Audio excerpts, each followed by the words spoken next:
Mana ko'rgan bo'lsangiz, buni ham shakli o'zgardi. Ya'ni bu baliq ko'zi effektini har bosganimizda 25 ga o'zgartiryapti. Demak, endi biz to'xtatib turib, 3-balig'imizda sinaymiz. 3-balig'imizga ham xuddi shunaqa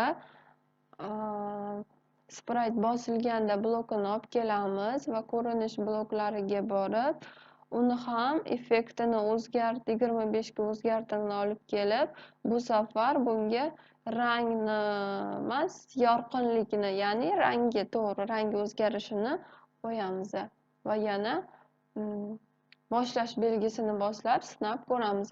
Mana bu yerni bossak, bizda kattalashadi. Mana. Demak, xuddi boshida ko'rganimizdek shunday shakllar hosil bo'lyapti. Bu katta bo'lib ketgandan, demak, sig'mayapti bizani sahnamizni ichiga. Demak, sizlarda ham xuddi shunday hosil bo'ldi degan umiddaman. Demak, buni o'zinglarning kompyuteringizga saqlanib qilasizlar va yana xuddi shunga o'xshagan yana bitta narsa yaratib ko'ramiz.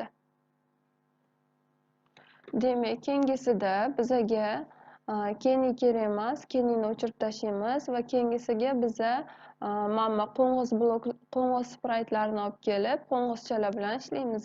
Demak, bu qo'ng'izni ozgina kichraytiramiz va biza shu qo'ng'izni 5 taga nusxalaymiz. Mana spraytni olib kelib, spraytga nusxani yaratishni bosamiz. Mana 5 ta nusxalaymiz. Mana bizda 5 ta nusxalandi. Mayli 6 ta qila qolamiz. Mana 6 ta. Endi bunga orqa chiroyliroq fon beramiz. Mana shu fonni tanlasak, menimcha mos bo'ladi. Mana qo'ng'izlarga 6 ta fon yaratdik. Xuddi shunaqa.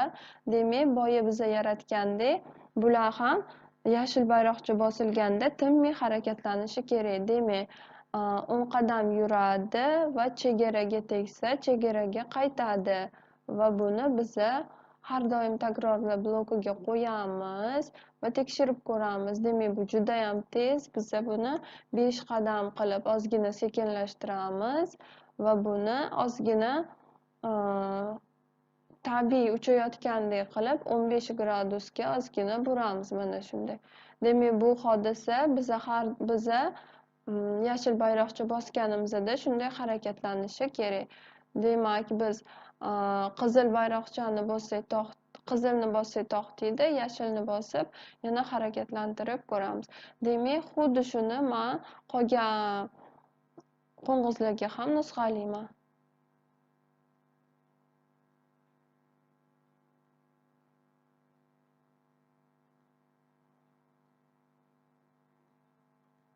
Demak, bittalab tekshirib chiqamiz, ichiga kirib, hammasi nusxa bo'lganmi, yo'qmi tekshiramiz. Demak, hammasi nusxalanibdi. Demak, yana biza nima qilamiz? Mana shu birinchidagi 3 ta qo'ng'izga biza effekt beramiz. Ya'ni, qanaqa effekt? Bular har yurganda o'zini rangini o'zgartirish, ya'ni boya biza yorqinlikni bergan bo'lsak, bunda biza rang effektini berib ko'ramiz va rang effektini 10 ga o'zgartiramiz va tekshirib ko'ramiz. Mana ko'rgan bo'lsanglar, bu tilla qo'ng'izga o'xshab chiroyli bo'lib yonib turibdi. Demak, biza shu rang effektini faqat 3 ta qo'ng'izga berib ko'ramiz. Demak, boshqa qo'ng'izga ham rang effektini 10 ga o'zgartir blokini qo'shib chiqamiz. Bu degani 3 ta qo'ng'izimiz oddiy, 3 ta qo'ng'izimiz tilla qo'ng'iz bo'ladi. Mana. Demak, yana boshlab harakatlantirib ko'ramiz. Mana 3 ta tilla qo'ng'izimiz va 3 ta oddiy qo'ng'izimiz bor. Demak, biza nima qilamiz? Bular juda ham sekinlashib ketdi. Demak, men 7 qadam yurgizishini berib ko'raman. 7 qadam.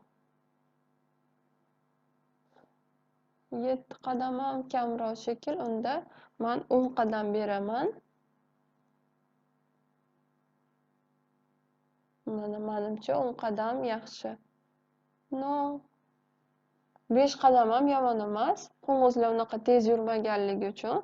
Demak, shundoq qoladi. Endi biza qo'ng'izlarni bosganimizda nima bo'ladi? Demak, biza endi bu safargisida qo'ng'izlarni bosganimizda effekt o'zgarmasdan qo'ng'izlar yo'q bo'lib qolishini qilamiz. Ya'ni, birinchi qo'ng'izimiz bosilganda ko'rinish bloklariga kirib berkitni bosamiz. Mana berkit, ya'ni spraytni bosganda berkit. Xuddi shuni men qolganlariga ham nusxalayman. Ya'ni biza qo'ng'iz spraytlarini bosganimizda spraytlar yo'q bo'lib qolishi.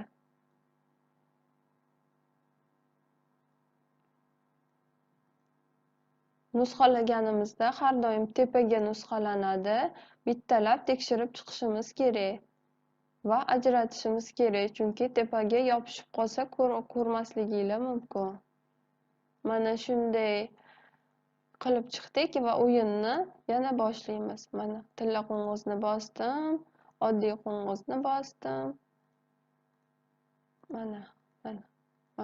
Demak, bizda hamma qo'ng'izlar yo'qoldi va yana men to'xtatib, yana boshqatdan boshlayman. Lekin boshqatdan boshlasam ular ko'rinmayapti. Shuning uchun biza yana boshqatdan boshlaganimizda ular ko'rinishi kerak. Ya'ni yashil bayroqcha bosilganda ko'rsat blokini qo'shib chiqishimiz kerak. Demak, ko'rsat mana.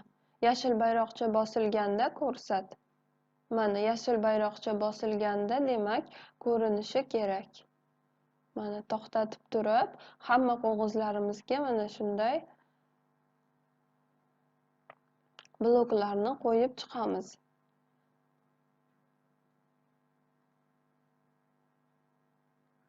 Mana.